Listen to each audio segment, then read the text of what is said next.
Assalamualaikum warahmatullahi wabarakatuh.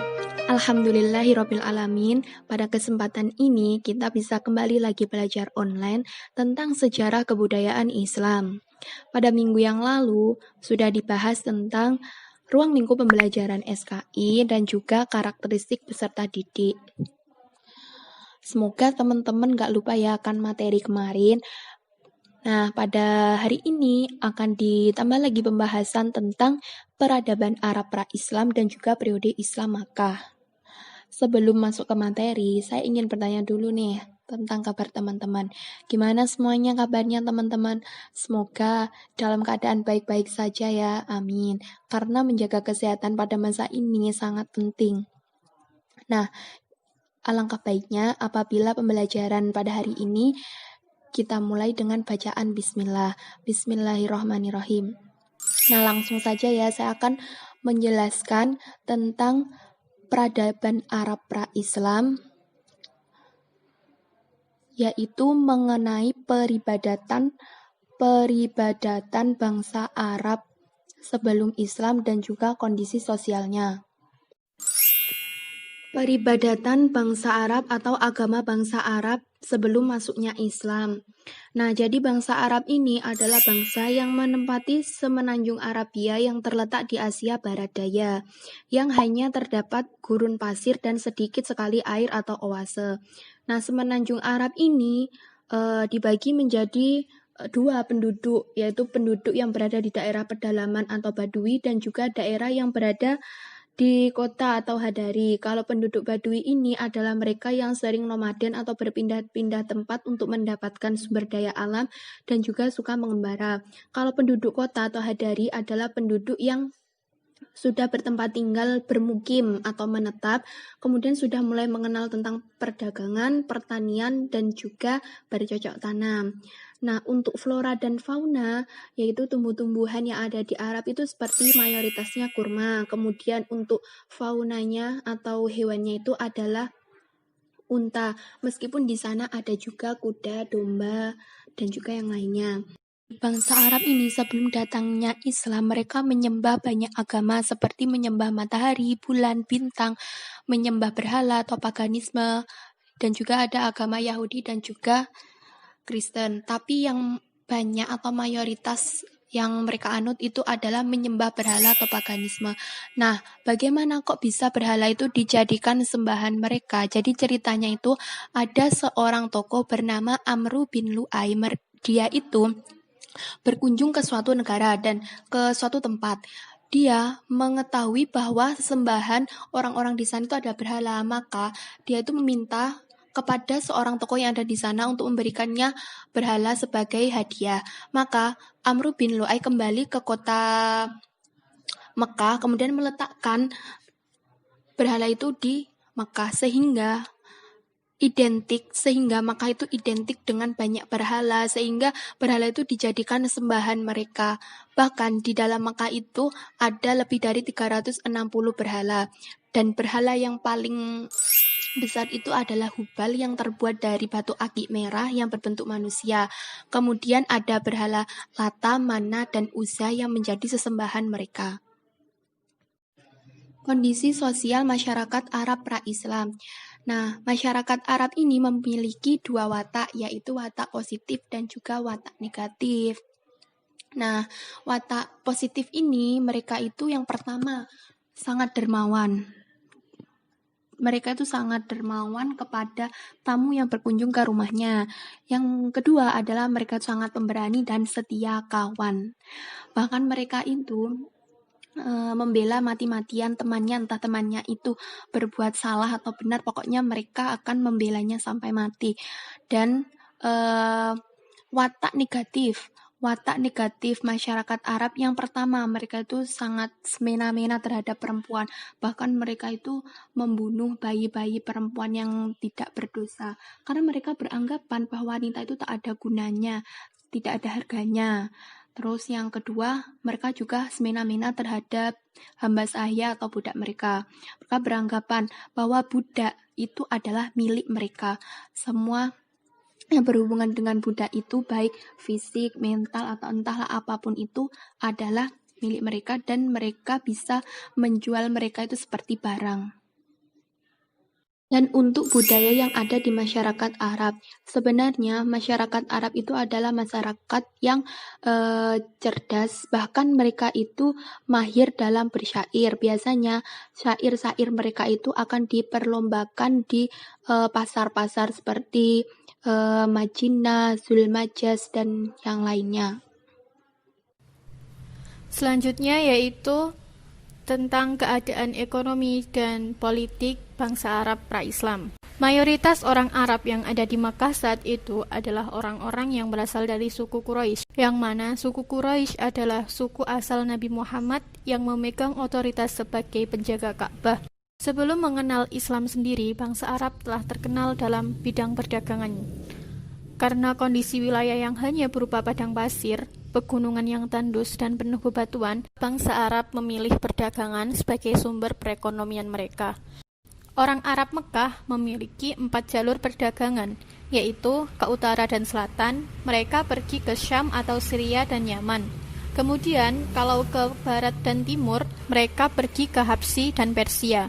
Sedangkan kondisi ekonomi yang ada di kota Yasrib atau Madinah, penduduknya memilih bercocok tanam. Mereka juga menjadi pengrajin besi dan berdagang. Alasan mereka memilih bercocok tanam karena kondisi kota Yasrib memiliki tingkat kelembapan dan curah hujan yang cukup sehingga menjadikan daerah tersebut sebagai daerah yang subur.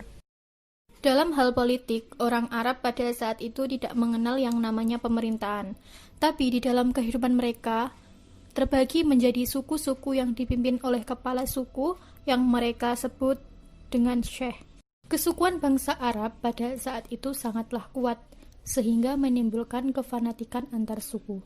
Pada saat itu juga sering terjadi peperangan karena hal sepele yang dilakukan oleh salah satu suku. Perang Basus contohnya. Perang ini terjadi selama 40 tahun hanya karena unta milik anggota salah satu suku dilukai oleh suku lainnya. Tetapi, di kalangan orang Arab yang telah menetap bertahun-tahun di sana, sudah ada yang namanya pemerintahan. Pusat pemerintahan mereka adalah kota Makkah, yang awalnya pemerintahan dipegang oleh Banu Jurhum, kemudian direbut oleh Banu Khuza'ah yang terjadi kira-kira tahun 207 sebelum Masehi. Kekuasaan politik kemudian direbut kembali oleh Banu Jurhum keturunan Adnan, yaitu putra dari Nabi Ismail, di bawah pimpinan Qusay. Qusay memulai menata kota Makkah baik secara fisik dan kehidupan kemasyarakatan. Qusay juga memperbarui Ka'bah dan mendirikan Darun Nadwah di sebelah Ka'bah sebagai tempat bermusyawarah dan penyelenggaraan pemerintah. Adapun pemimpin-pemimpin selanjutnya adalah berasal dari keturunan Qusay. Di sini jelas sudah bahwa politik pada zaman Arab pra-Islam telah tertata dengan rapi, walaupun hanya sekedar kesukuan, tapi tetap disesuaikan dengan kebutuhan mereka dalam mengatur negara mereka. Periode Islam di Makkah. Islam mulai bersinar di Makkah ketika Allah mengutus seorang hamba, yaitu seorang laki-laki yang sangat mulia yang berasal dari daerah Makkah, yaitu Nabi Muhammad SAW. Allah memberikan perintah kepada Nabi Muhammad untuk memperbaiki peradaban dan menegakkan kembali tentang ketauhidan. Dasar-dasar ketauhidan itu adalah iman kepada Allah, iman kepada hari akhir atau hari kebangkitan, dan menjalankan risalah Allah. Nabi Muhammad berdakwah selama 13 tahun. Dakwah disampaikan dengan cara sembunyi-sembunyi dan terang-terangan. Nabi Muhammad tidak hanya berdakwah dengan lisan, namun Nabi juga berdakwah dengan perilaku keseharian. Nabi Muhammad selalu memberikan contoh baik dalam kehidupan sehari-hari, baik dalam perbuatan, sikap, dan kehidupan bersosial. Semua yang diserukan oleh Nabi ini tercerminkan secara nyata dan aktual dalam kehidupan keseharian beliau. Nabi Muhammad SAW lahir dari suku Quraisy dan berasal dari Bani Hasyim atau anak suku yang juga disegani oleh bangsa Arab. Nabi Muhammad lahir pada tanggal 9 Rabiul Awal tahun Gajah atau pada hari Senin tanggal 20 April tahun 571 Masehi.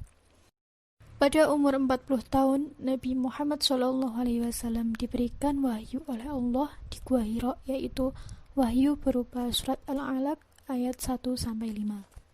Ketika Nabi berusia muda, Nabi mengembala kambing milik keluarganya dan milik penduduk desa.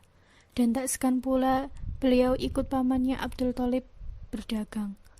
Ketika Nabi Muhammad berusia 25 tahun, Nabi menikah dengan seorang saudagar yang bernama Sayyidah Khadijah. Dari pernikahan ini, Nabi Muhammad dan Sayyidah Khadijah dikaruniai 2 orang putra, yaitu Qasim dan Abdullah, dan 4 putri, yaitu Zainab, Ruqayyah, Ummu Kulsum, dan Fatimah. Periode Islam di Makkah. Ketika di Makkah, Islam belum menampakkan kemajuan yang signifikan terhadap peribadatan, sosial, ekonomi, dan juga politik. Nah, pada masa Islam di Makkah ini lebih ditekankan pada akidah atau ketauhidan. Kenapa kok akidah? Karena bangsa Arab itu dulunya itu lebih mempercayai kepada agama nenek moyang dibandingkan agama baru, yaitu Islam. Nah, Islam baru menunjukkan masa keemasan atau kemajuan itu ketika Fathul Makkah atau penaklukan kota Makkah pada tahun ke-7 Hijriah. Kemudian ketika dipimpin oleh Khulafaur Rasyidin, dinasti Umayyah dan juga dinasti Abbasiyah. Nah, pada masa dinasti Umayyah dan dinasti Abbasiyah ini, masa keemasan Islam pada bidang peribadatan, sosial, ekonomi, dan juga politik sangat nampak. Meski begitu, saya akan berusaha untuk menguraikan kemajuan periode Islam di Makkah. Yang pertama dalam bidang peribadatan. Dalam bidang peribadatan ini, mereka yang awalnya menyembah berhala, matahari, bulan, bintang, setelah masuk Islam, maka mereka berganti dengan melaksanakan sholat 5 waktu, menyembah kepada Allah. Yang kedua, mereka yang awalnya suka mendengarkan syair-syair, menyanyikan syair-syair di pasar-pasar itu, ketika masuk Islam, mereka akan membaca Al-Quran dengan rajin siang dan malam. Dalam bidang ekonomi, setelah datangnya Islam itu masih belum memunculkan kemajuan yang signifikan. Jadi masyarakat itu tetap berdagang seperti biasanya. Dalam bidang sosial budaya ini, masyarakat Arab yang dulunya suka membunuh anak perempuan, ketika masuk Islam tidak ada lagi yang berani membunuh anak perempuan. Karena apa? Dalam Islam itu tidak diperintahkan untuk membunuh anak perempuan. Dan yang kedua adalah adanya hamba sahaya atau budak. Ketika orang-orang Arab masuk Islam itu tidak ada lagi yang namanya hamba sahaya atau budak. Semua orang merdeka, semua orang sama. Ya, jadinya di sini itu adanya egaliter atau kesamaan, tidak ada diskriminasi.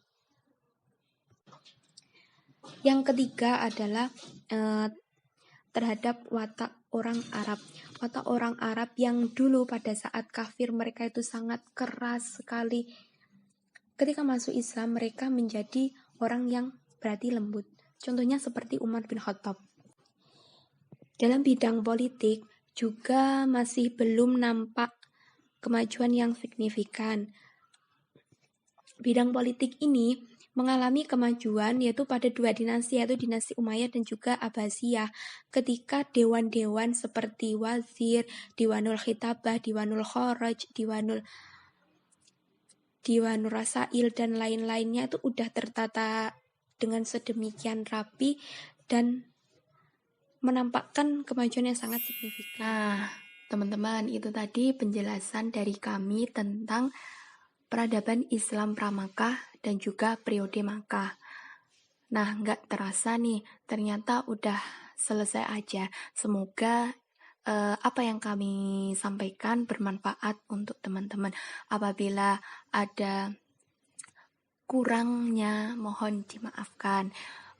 Wassalamualaikum warahmatullahi wabarakatuh.